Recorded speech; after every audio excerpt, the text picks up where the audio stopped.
I don't work dispatch anymore. Haven't for 11 years now. I work at a feed store in Pineville.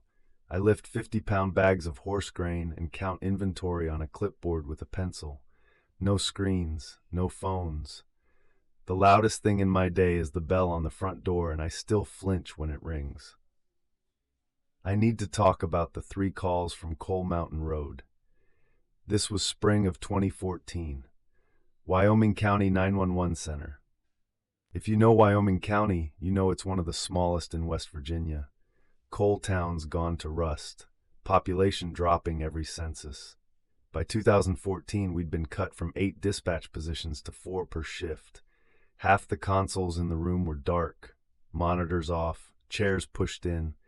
It felt like working in a building that was already half abandoned. I was on console 2. Evening shift. Tuesday. The kind of night where you answer maybe 12 calls in 8 hours, and 10 of them are pocket dials or someone asking for the non-emergency number for animal control. Gary Hendricks was on console 4. He'd been there almost as long as me. 20 years. Good dispatcher, quiet, kept his coffee black and his radio low. The room had that hum. If you've worked dispatch, you know the hum. Fluorescent lights, the server rack in the back closet, the HVAC that never quite worked right. You stop hearing it after a while. It becomes the sound of nothing happening. That Tuesday evening, nothing was happening. My CAD screen had 3 incidents on it from the day shift. A fender bender on Route 10, a medical alarm at the senior center that turned out to be a cat stepping on the pendant, and a domestic that resolved before units arrived. All closed out, screen mostly empty. I had half a cup of gas station coffee going cold on the desk. Headset on, left ear cupped, right ear free. That's how I always wore it. You keep one ear on the line and one ear on the room. At 6:47 p.m. the board lit up. Incoming 911. I took it. Standard answer, Wyoming County 911, what's your emergency? A woman, screaming. Not words at first, just sound. The kind of sound that comes out of someone who's past talking and into pure reaction. Then she got words out. My house is on fire. I can't get out. The hallway, there's fire in the hallway. I went into protocol. You don't think during a fire call, your hands move. I was already typing the address into CAD before she gave it. She said Coal Mountain Road, and the ANI ALI popped. 1847 Coal Mountain Road. The system had it. Name auto-populated on the caller ID, Denise Halstead. I toned out the volunteer fire department. Engine 7, Pineville Station. Dispatch the ambulance. Priority 1. Structure fire with entrapment. Ma'am, can you get to a window? Is there a window you can reach? She was coughing. I could hear it. The crackling, popping, wood. The sound a house makes when it's eating itself. I've taken enough fire calls to know that sound. It's not something you can fake. The acoustics are wrong if someone's faking it. This sounded real. The kids, she said. The kids are upstairs. How many, ma'am? How many children? 1, just Lily. She's 7. She won't come down, she won't. The line broke up. Static. The kind of static you get when a cell signal drops in the hollows. Ma'am, are you still with me? Gone. Call dropped. 6:49 p.m. 2 minutes, 12 seconds. I sat there with the deadline in my ear. The hum came back. I pulled up the address in CAD history. Standard procedure. You check for prior incidents, hazmat flags, known weapons, dogs. 1847 Coal Mountain Road showed nothing. Clean address, no prior calls, no flags, but the name. Denise Halstead. I knew that name. I sat there staring at the screen trying to place it. It was like a word on the tip of your tongue that won't come. I'd heard it, I'd typed it. Somewhere in 22 years of typing names into CAD fields, I had typed Halstead before. Gary was monitoring the radio on his console. He looked over at me. Fire's rolling, 7 minutes out.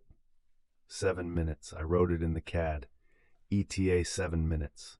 I remember typing it. I didn't know yet that 7 minutes was going to mean something else entirely. The second call came in at 6:49 p.m. The exact second the first call dropped. I mean exact. The timestamp on my screen read 1849 for the disconnect and 1849 for the new incoming. Zero gap. Like one call ended and the other was already waiting. I picked up. Wyoming County 911, what's your emergency? A man, calm, too calm for what he was reporting. Yeah, I'm across the street from a house fire, Coal Mountain Road, 1847. It's been going about 20 minutes now. Just wanted to make sure somebody's coming. 20 minutes. I looked at my screen. The first call had come in 2 minutes ago, not 20, 2. I'd toned out fire 2 minutes ago. This man was telling me the house had been burning for 20 minutes. Sir, can I get your name? Raymond Halstead. Halstead, same last name. I typed it into the caller ID field and the ANI-ALI hit, different phone number, but the address was the same. 1847 Coal Mountain Road. Mr. Halstead, are you related to the residents at that address? I live there. Sir, you said you're across the street. I had to get out. Denise and Lily are still inside. Same names. Wife and daughter. He was reporting the same fire but from outside, and he was saying 20 minutes, and his voice had no panic in it. None. He sounded like a man calling in a noise complaint. Flat. Measured. I've talked to people in shock before. They go monotone, they go robotic. This wasn't shock. I don't know what this was. It was like he was reading from something. Sir, fire department is en route. Can you confirm visible flame? The whole second floor, Lily's window. He was still on the line, breathing. Slow, steady breathing. Not a man watching his family burn. A man waiting. I muted my mic and looked at Gary. He was listening on his shared monitor. He didn't look up, just shook his head slowly like he was answering a question I hadn't asked. I almost laughed. Right there. Because what do you do when the math doesn't work? When a man says 20 minutes and your system says 2, you follow procedure. Procedure doesn't care if the numbers are wrong. 6:51 p.m. Third call. A child's voice, a girl. My house is on fire. My chest went cold. I could feel it, like someone dropped ice water behind my sternum. But Mommy says, don't worry, the fire truck will be here in 7 minutes. 7 minutes. The exact ETA I had typed into the CAD 3 minutes ago. The ETA I had not relayed to the first caller. The line dropped before I could. I hadn't told anyone 7 minutes. I typed it on my screen, on my console. Nobody else could see it except me and Gary hadn't keyed his radio. Sweetie, what's your name? Lily. Lily, where's your mommy right now? She's right here. She says you're doing a good job. The background on this call was silent, not quiet, silent. No crackling, no fire sound. The first call had full fire audio. This one had nothing, just a little girl's voice in a vacuum. Lily, are you somewhere safe? Can you tell me what room you're in? I'm in my room. Mommy's here. Daddy's across the street. He's watching. She knew. She knew the man was across the street. She knew the ETA. A 7-year-old was narrating the emergency like she'd read the CAD log. I muted my mic. My hand was shaking. Missed the mute button the first time. Gary had turned his screen toward me. He'd pulled up a closed case. 6 months old. I couldn't read the details from console 2, but I could see the header in red, the color our system uses for fatality incidents. He stood up, walked over, set a printout on my desk next to my cold coffee. Case number 2013 FA 1142. Structure fire, 2291 Elk Run Road, October 14, 2013. 3 fatalities confirmed. Denise Halstead, 34.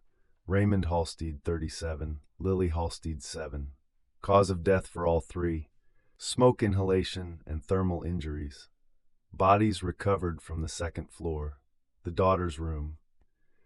I was still connected to the third call. The girl's line was open.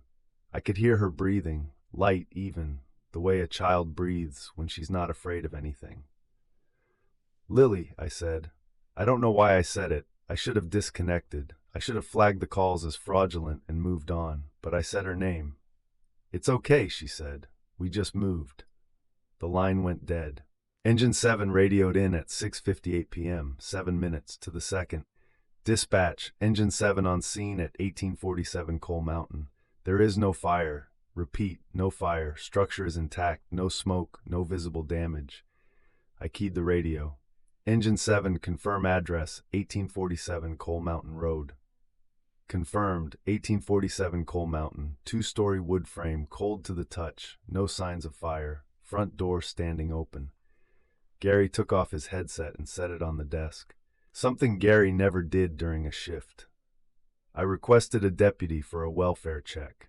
Deputy Saunders rolled up 8 minutes later, went in with his flashlight and his hand on his sidearm. He keyed his radio from inside. Dispatch, house appears vacant, dust on the floors, no furniture except there's a kitchen table, 3 chairs, all pulled out like someone just stood up. And there are 3 phones, landline handsets, all 3 are off the hook. All 3 have active connections. I looked at my console, 3 lines, all 3 still showing active 911 connections on my board. I could see the timers running. The first call, the one that had dropped at 6:49, was showing as reconnected. Active. Duration climbing. Deputy, can you read me the phone numbers off those handsets? He did. The first 2 matched, Denise's ANI and Raymond's number. What about a cell phone? Negative. No cell phone anywhere in the house. Lily's call had come from a prepaid cell number. I ran it through the system, flagged, evidence hold, Wyoming County Sheriff's Department. I called the evidence custodian, woke him up, asked him to check a specific item number. He called me back 14 minutes later. The phone was there. Sealed bag, property tag from case 2013 FA 1142. Recovered from the 2nd floor of the Elk Run Road fire. Melted, warped, battery expanded from heat, non-functional. Logged October 16, 2013. Never checked out, seal intact. But on my console, right there on my screen, the 911 system showed an active call from that number, still connected. Duration, 19 minutes and counting. I asked IT to kill the line. They couldn't. The system showed the connection, but there was nothing to terminate, no trunk assignment, no circuit ID. The call existed in the software, but not in the hardware. The timer kept running. At some point, I don't remember exactly when, maybe 7:15, maybe 7:20, I looked at the CAD log for the 3 incidents. The case numbers were sequential, normal batch assignment, but there were notes in the 3rd incident. I didn't type notes for the 3rd call. I know I didn't. I was too shaken to type anything after Lily said, "We just moved." My hands were on the desk, not the keyboard. But there were 3 lines of notes, time-stamped 1851. Typed from console 2, my login, my credentials. Line 1, mother secured. Line 2, father secured, Lily secured. Line 3, all units can disregard, we're home now. I printed the screen. I still have the printout. It's in a shoebox in my closet with my old ID badge and my retirement certificate. The notes are there. My login, my timestamp, my console. I did not type them. The open line from the melted phone stayed connected for 4 more hours. It disconnected at 11 p.m. On its own. No action from IT, no action from anyone. The timer just stopped. Deputy Saunders went back into the house after the calls cleared. The 3 phones were back on their hooks. The 3 chairs were pushed in. The dust on the kitchen floor showed no footprints. His footprints from the first entry were there. No others. The house at 1847 Coal Mountain Road was demolished the following year. County records confirmed. No one had lived there in over a decade. No utility accounts. No mail delivery. No occupancy permits. The lot is grass now. I drove past it once, about 3 years after I retired. Just grass and a concrete slab where the foundation was. I put in my 2 weeks the morning after that shift, 22 years on headset, and I walked away because of 3 phone calls that lasted a combined 11 minutes. I never found out who typed those CAD notes. My login, my console, my hands on the desk, not the keyboard. Sometimes at the feed store, when it's quiet and the register isn't ringing, I hear a phone ring that isn't there. Just once. One ring. And then nothing.